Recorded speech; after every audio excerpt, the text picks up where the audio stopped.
तो अतिथि शिक्षक सेवाएं तो उसी तरह देते हैं जैसे सभी शिक्षक देते हैं, लेकिन बड़े दुर्भाग्य का विषय है कि आमतौर पर अतिथि शिक्षकों से व्यवहार मतलब शिक्षक जैसे होता ही नहीं है। ये जो अतिथि शिक्षक का पद नाम अतिथि शिक्षक है, ये बहुत ही अपमानजनक लगता है। अतिथि शिक्षक अगर आप देखते होंगे, ये पता चले कि भाई क्या करते हैं, तो बोलते हैं शिक्षक हैं, तो बोलते हैं कि रेगुलर हैं कि अतिथि हैं। मतलब इतना अपमानजनक है, मतलब वहाँ पे अपने को लगता है कि एक अतिथि शिक्षक को लेकर के लोगों के मन में भी अजब टाइप का, गजब टाइप का व्यवहार। दिन रात मेहनत करने के बाद भी वो अपने पद में ऐसे बने रहते हैं जैसे उनका कोई पद ही नहीं, उनको मतलब सम्मानजनक वो नहीं लगता है।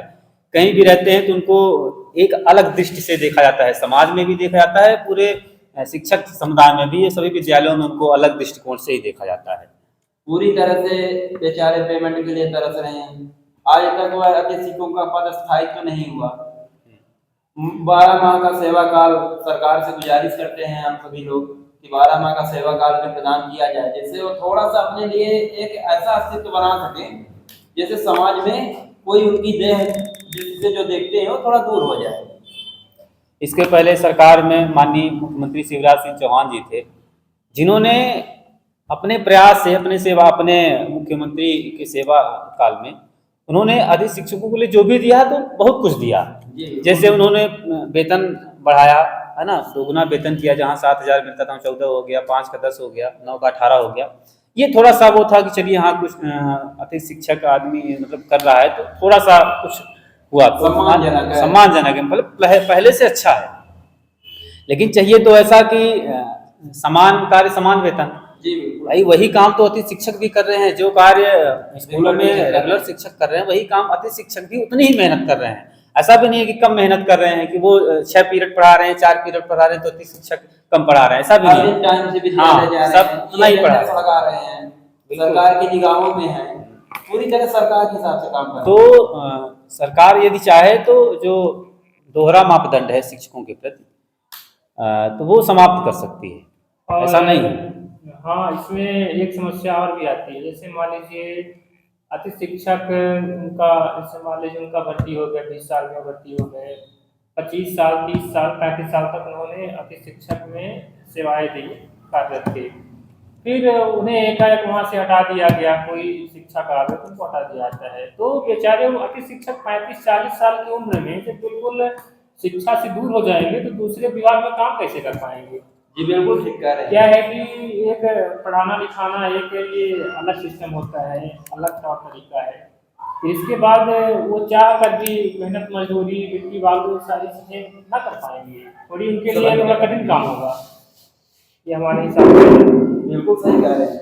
क्या है कि समय के साथ कार्य करना उचित होता है। बिल्कुल, मान लीजिए कि हम 20-22 साल 25 साल की उम्र में मजदूरी भी कर लेंगे, वो मेरी आयु में रहेगा तो करते रहेंगे। लेकिन यदि 40-45 साल की उम्र में कोई शिक्षक बाहर होता है, 10 साल 20 साल काम करने के बाद, फिर बेचारा कहाँ जाएगा, वो तो बर्बाद हो जाएगा। ये समस्याएं मध्य प्रदेश की सरकार से हम सबकी यही आस है कि हमारा पद स्थायित्व किया जाए और समान वेतन समान कार्य उसके लिए भी ध्यान दें, जैसे हम सबका भविष्य सुरक्षित हो सके और अपने घर का जीविकोपार्जन सही ढंग से कर सके। क्या है कि अरमान भाई जी, मैं एक बात आपसे पूछना चाहूंगा, जो आज का समय है अतिथि शिक्षकों के लिए, विद्यालय के प्रति आदमी दिन प्रतिदिन काम करता है, तो उसमें पढ़ाई बस का काम अतिथि शिक्षक कर रहे हैं या ऑनलाइन में हर कार्य कर रहे हैं? देखिए, जो अतिथि शिक्षक हैं बिल्कुल अभी नए एक प्रकार से नए निकले हुए स्टूडेंट हैं ज़्यादातर, और उन्हें टेक्निकल जानकारी भी है। तो जब वो विद्यालय में जाते हैं तो वो शैक्षणिक कार्य के साथ साथ वो विद्यालय के अन्य ऑनलाइन कार्य भी संभालते हैं। विद्यालय में इतने ऑनलाइन कार्य हैं, सरकार की इतनी सारी योजनाएं हैं जो सारे ऑनलाइन प्लेटफॉर्म पे उपलब्ध होती हैं। तो वो शैक्षणिक कार्य के साथ साथ विद्यालय के सहयोग में वो ऑनलाइन भी काम करते हैं। ऐसा नहीं कि केवल शैक्षणिक कार्य करते हैं, वो ऑनलाइन कार्य भी जो विद्यालय के कार्यों को निपटाते हैं। ये बात है। तो अगर विद्यालय में हर कार्य अतिथि शिक्षक है अपने पूरे प्रतिभा के साथ और जिम्मेदारी के साथ निभा रहे हैं, कि हमारी विद्यालय है, और उसके बाद भी हमारे विद्यालय होते हुए भी हमारे विद्यालय नहीं है। तो हमारी सरकार से यही गुजारिश है कि अगर हमारी विद्यालय है तो हमें उस विद्यालय में अस्थायी रूप से जो रखे गए हैं तो अस्थायी कर दें, जैसे हम लोग अभी आगे जाके अपने भविष्य के बारे में चिंतित न रहें। क्या है कि इसमें थोड़ी हो भी सकता है, किसी किसी को लगता होगा कि 12 माह का सेवा काल नहीं हो सकता, ऐसा बिल्कुल नहीं है। छत्तीसगढ़ सरकार की तरफ से एक नियम आया है, वहाँ के अतिथि शिक्षकों के लिए सरकार ने उनका भविष्य सुरक्षित किया है, उनका 12 माह का सेवा काल किया है, और जो उनका पद होता है उनको रिक्त नहीं माना है।